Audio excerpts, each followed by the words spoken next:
The greatest Death Note user was not Light Yagami. See, in the one-shot sequel of Death Note, we see Ryuk once again up to no good, dropping the Death Note onto Earth for someone to pick up and use. This time it's another young high schooler named Minoru Tanaka, but he is no Light Yagami. This new Kira isn't the most cunning or intelligent like Light was, but he is very good at solving puzzles, so when presented with the power of the Death Note by Ryuk, he actually tells the Shinigami to come back in 2 years. So Ryuk ends up coming back 2 years later, and this ends up being Minoru's grandmaster plan. He doesn't want to use the Death Note, he wants to sell it. He instructs Ryuk to spread the word through a live TV broadcast. And as you can imagine, this sent the entire world into a frenzy trying to obtain this notebook. Well, eventually the bidding numbers become so astronomically high that it comes down to just 2 bidders. The United States and China, with America eventually winning by forking over 10 trillion freaking dollars.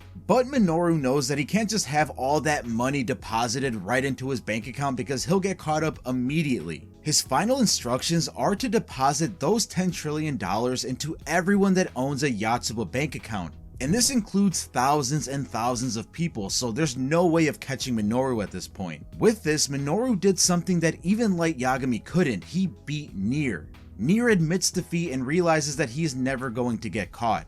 The thing that ruins everything though for Minoru is that the Shinigami King catches wind of everything that was happening here and ends up forcing a new rule into the Death Note that anybody that sells or buys the Death Note will die as soon as they receive it or receive the money. So when Ryuk travels to hand over the Death Note to the US president, who looks exactly like Donald Trump, he ends up refusing the notebook in order to save his own life. But it also means that the moment that Minoru goes to withdraw his money from his bank account, he drops dead from a heart attack. So this guy was so good at being Kira that it took a literal retcon to the Death Note in order to take him out.